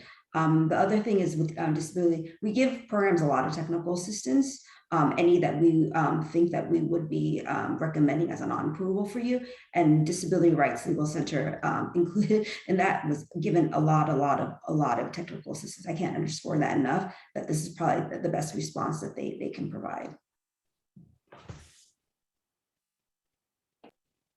Are there any other comments on this program? I've got a comment for Dwan on the issue of the inland, that area is hard to recruit. I agree. And I was on that team that sort of gave the come to Jesus talk to San Bernardino when they screwed up. What was it last? No, it was the year before last, right? Geez, we've lost a whole year.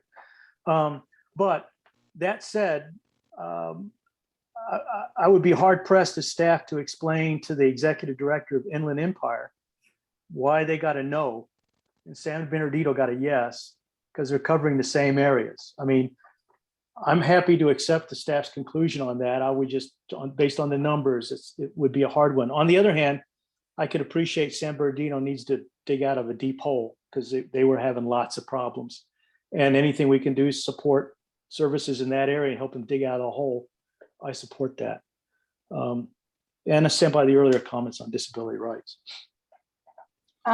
Jim, if I could just speak to the Inland Empire question and the substantial numbers, I think that is a sentiment that staff would agree with. And, you know, we feel that it's sort of the required action at this point, but the Rules Committee has discussed pro bono allocations and they haven't made a definitive, you know, recommendation at this point, but they are exploring eliminating the threshold test. But given that that threshold test is still, you know, remains in place, that's sort of the analysis that was applied. But, you know, we would agree that that's sort of a harsh outcome, but, and that is the very reason why the Rules Committee has looked at it, but there hasn't been a specific change to date. So it's Catherine, I mean, even given the sort of their explanation of how they meet their other tests, I do think our obligation is to follow what the rules say, and that to make an exception of, you know, you weren't at 5% or 30 and you weren't at the 1,000, like, I don't quite see how we do that, even though I agree there's a critical need for services in those areas. It just I feel a little hamstrung by the requirement that they meet the threshold.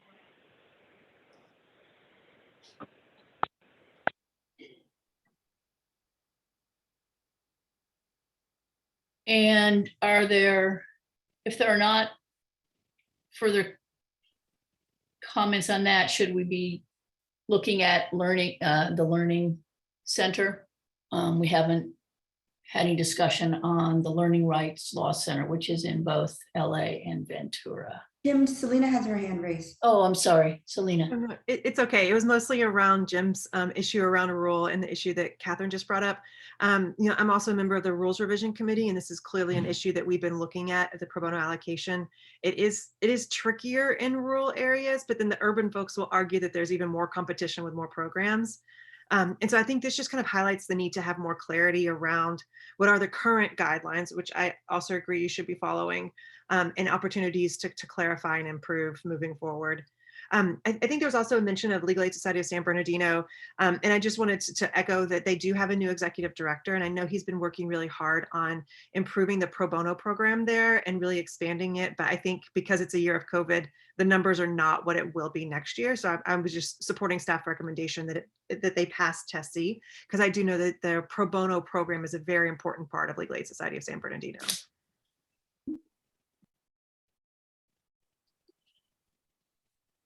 Kim, as far as learning rights, I did want to provide a little bit more information because I spoke with the program about the pro bono element of their services and have a little bit more information than perhaps was available in the narrative. So what they told me is that they've hired a part-time pro bono manager and their legal director is heavily involved in their recruitment of pro bonos. You know, they're working on improving documentation of their hours because they do feel that perhaps the reported hours are not actually reflective of the time that's being donated by their volunteers. So they are working on improving that. You know, they do have orientation for their volunteers, and where the volunteers are most heavily involved is their intake. So they do an education rights clinic and perform a lot of the intakes for the organization that enables them to serve more clients. So essentially what they said is that, you know, their work wouldn't be sustainable if they didn't have volunteers specifically in their education rights clinic, as well as the resources that are brought on for more complex or heavily involved cases. So when they have these larger cases, the resources that firms can bring in terms of, you know, research, filing fees, helping with systemic issues, they do rely on volunteers quite a bit for that.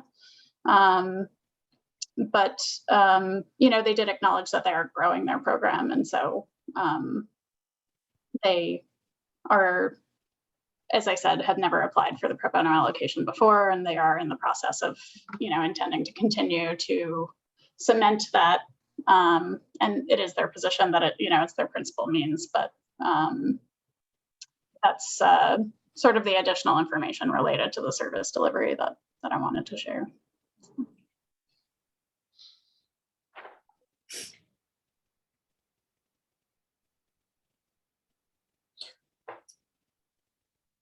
Well, we're talking about the learning rights Right. now? With Okay. with two locations.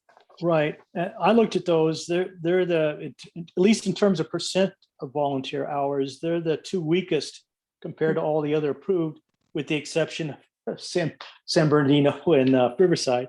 They're the two weakest. And of the two, Learning Rights LA is even weaker. It's at only 11.26%. That's less than a standard deviation below the average of 28%. Whereas Ventura at 19% is at least within one standard deviation. And given the fact that LA is in a very urban area, has got access to lots of attorneys, I would say between the two, it's the weakest, and both of them are generally weaker than the rest of the approved programs.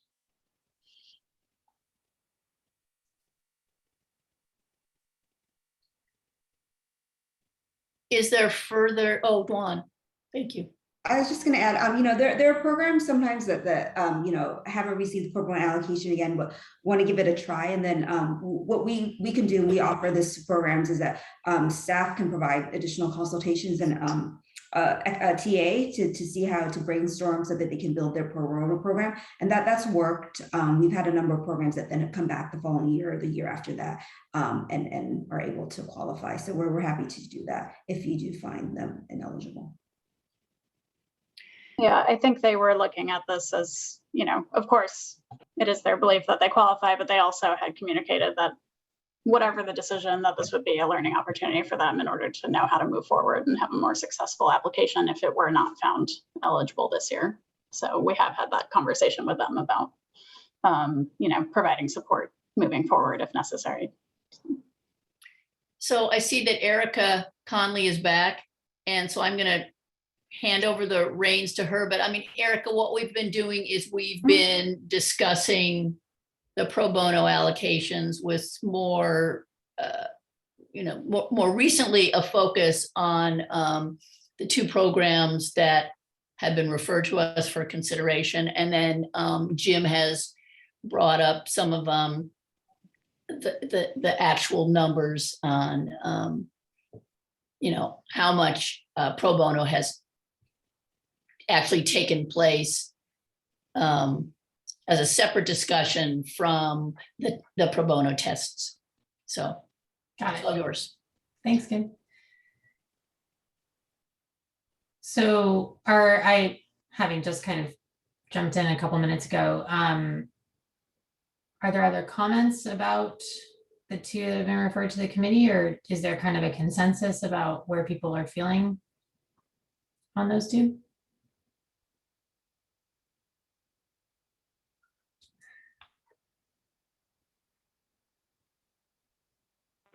So it's Catherine. I'll make a motion to approve Disability Rights Legal Center and to accept the staff recommendation to not approve Learning Rights Center. And I appreciate the staff's offer to support Learning Rights Center as they grow their pro bono program. And we have those maybe in two separate motions, one positive and the other about the denial or negative. Would it be helpful if I put it up on the screen, sort of the full list of organizations that we're talking about, since it's sort of lengthy, just to make sure that everybody. Please. Sure, that makes sense. So that I think we might need 3 motions.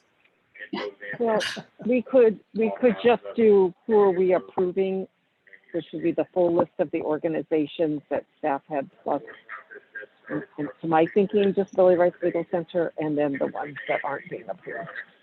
So that seems, anyway, however people want to do it. I was just trying to help us move along.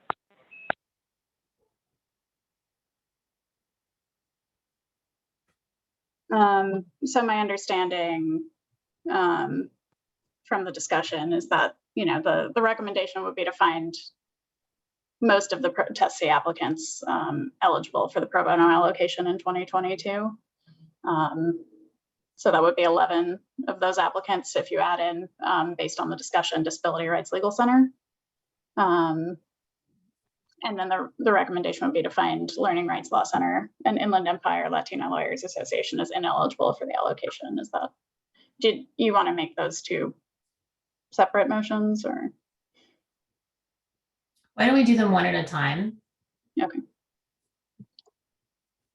Just to make it a little clearer on what we're voting on. You mean one set at a time?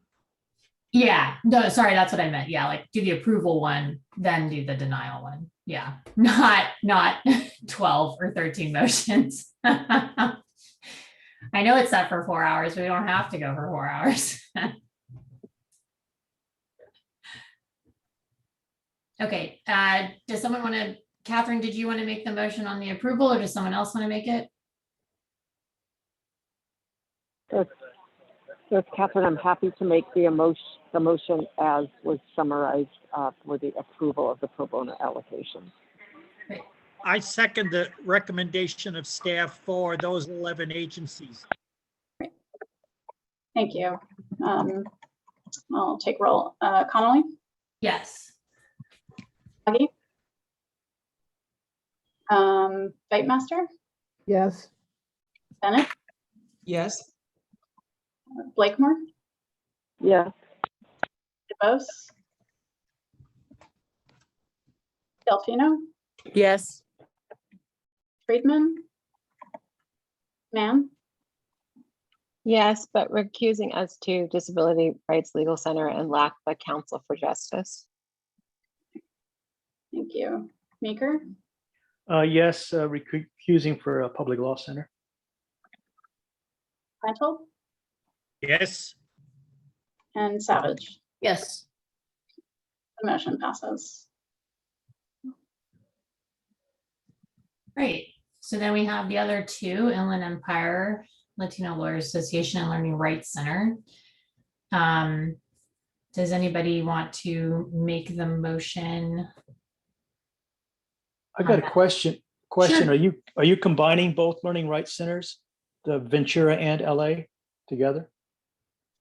Yes. It would be applicable to the organization generally. So yes, for both counties in which they applied. Are they under the same umbrella? Mhm. Yeah. Okay.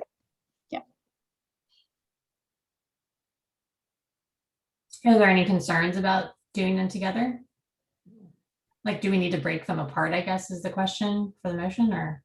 No, given that Okay. they're under the same umbrella, the one entity, I don't see a problem. Okay. Unless Vote somebody to else accept the does. staff recommendation of ineligibility in meeting test C for those two agencies. Oh, which two? The two on the list, Inland Empire Latino Large Association and Learning Rights Law Center. Okay. Just a second. Zahira has her hand raised, so I just want to make sure we give her an opportunity to say what she needs to say. Thank you. I appreciate that. For the Learning Rights Center, for their Ventura work, I mean, we've been talking about, this piece in terms of like the number of attorneys and then the number of hours and the qualification. And so, I mean, it seems like based on the numbers, they meet it. But I mean, Erica, is your understanding that the distinction is that the work that they're doing doesn't qualify, or it seems like the numbers meet because it's over 1,000 hours. For learning rights? Yes, for the Ventura work. Yes, so they did meet the threshold to apply, but because they didn't meet one of the numeric tests to be presumed eligible, that's what sort of opened them up to more discussion and a more holistic review. So they did meet the substantial numbers threshold in order to submit that test C application. But I think given the analysis as Jim described, for example, looking at the ratio of volunteer time is sort of what it sounds like was leading some of the other committee members to think that it didn't quite rise to the level of being eligible for 2022. Thank you. Okay, so right now we have Bob's motion to find those two organizations ineligible for the test C. Bob, you don't need to amend or have any concerns about it based on what we're just. No, Okay. but it still needs a second. I'll second it. Okay, Louise is seconding. Thanks. Connolly? Yes. Claudia? Fightmaster? Yes. Bennett? Yes. Blakemore? Yes. Vos? Delfino? Yes. Friedman? Mann? No. Meeker? Yes. Plantle? Yes. Savage? Yes. The motion passes.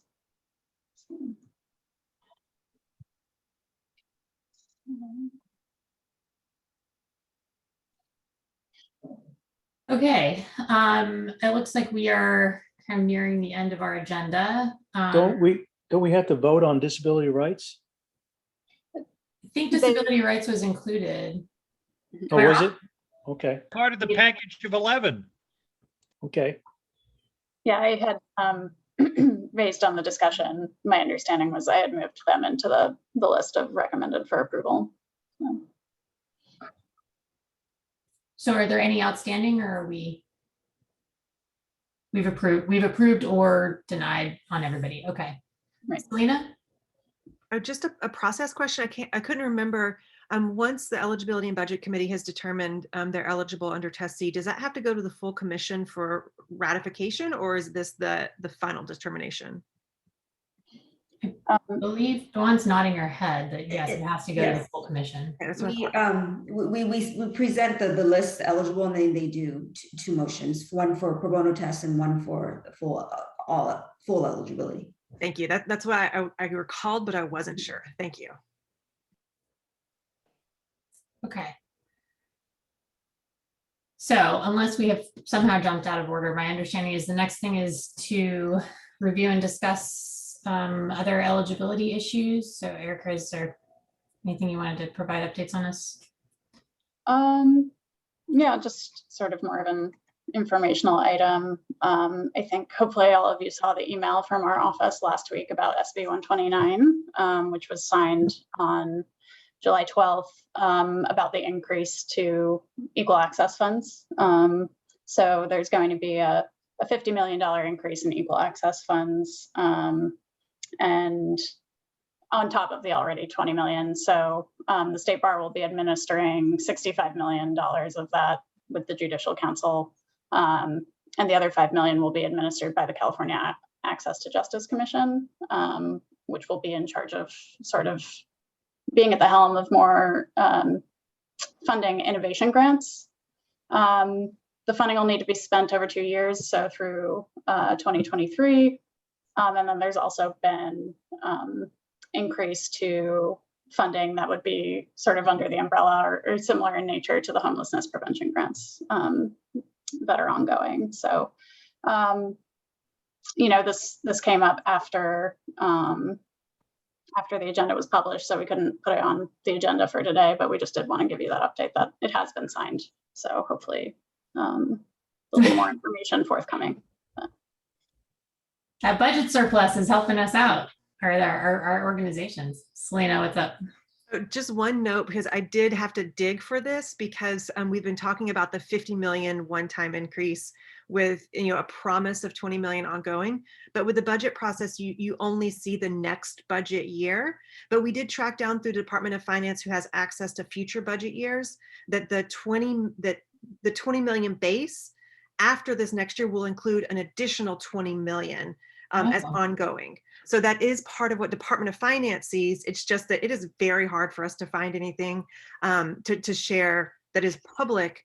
But there is one document that dated in June 28th that is the legislative budget that does include additional information. But just making it clear that even though it is a one-time bump, there is still ongoing funding after that too. Great. So there's a weird year where there's like some of the 50 million can be spent still, but then you have the additional 20 million too. So that's going to be, I'm going to call that a gym problem of figuring out the math. Great. Thank you for that update. Anything else that anyone else in the committee wants to raise? If not, so it seems as if, I assume, have we gotten, let's talk briefly about timing for our next meeting and whether we need more time based on the Eviction Defense Collaborative's request. Did we get through everything else on the agenda? Is there anything that's going to be, anything else that needs to be put on the August 13th agenda from today? No, I don't think so. Okay. I think the only thing I would say is, depending on, for example, with the votes that were taken today related to advancing justice, and depending on the outcome with eviction defense, if they do need to deduct anything, like some of these organizations, I'm not sure, but it may impact that primary purpose presumption. So if it does, then that would need to be discussed as well, but I can't say for sure at this point in time if that will need to be. We'll put it on the agenda if it does, but that might increase the time needed. So staff, do you guys have a sense of like how packed our agenda is going to be next time? Should we increase the time to address the eviction defense?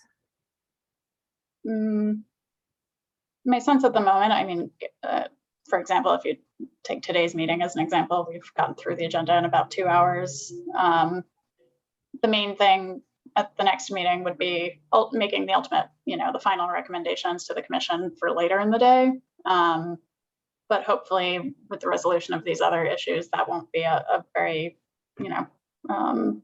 difficult or long discussion. So it would just be eviction defense and discussion of eligibility review conferences. So I personally don't know if it's necessary, but I think if the idea of moving the meeting earlier and then having more flexibility to have a break between that and the commission meeting is preferable, that works too. So. Okay, thank you, Erica. Dawn, you have your hand raised? Yeah, my recommendation is you probably most likely only need 2 hours, but I think to play it safe, because the 3 RCs, there's a good chance that one of them at least be found ineligible, or the recommendation. And so that probably does warrant a healthy discussion. And you won't have another opportunity, because then we're heading into the commission meeting. Okay. Fair enough. Bob, you have your hand raised? Since you say much of the agenda should be relatively easy to address and consider, we're dealing with theoreticals that I still think an hour is more than enough time. Why not say 9:30, just to make it easier for anybody who's got to get somewhere, deal with, wrapping up family, home issues or whatever. 9:30 to noon ought to be time, since it's a simpler agenda otherwise. I would rather that than say 9 and then we're done by 11:15 or 11 or even 10:30. And then we've got a big gap in time. We can take a break and have lunch in 45 minutes or less, since we're all figuratively at home. Still. Okay.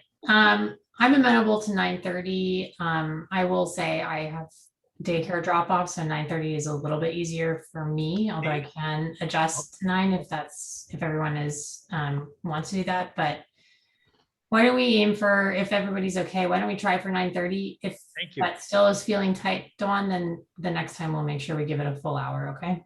And just everybody read all your materials so that we're ready to go, and staff can give us more truncated explanations of things, okay? That's my only little advice on that. Okay, so we'll move it up to 9:30 next week. Is that, or not next week, August 13th. Great. Okay, with that, I think we're done. Move to adjourn. Great. Thank you all. Have a great weekend. You too. And thank you, Kim.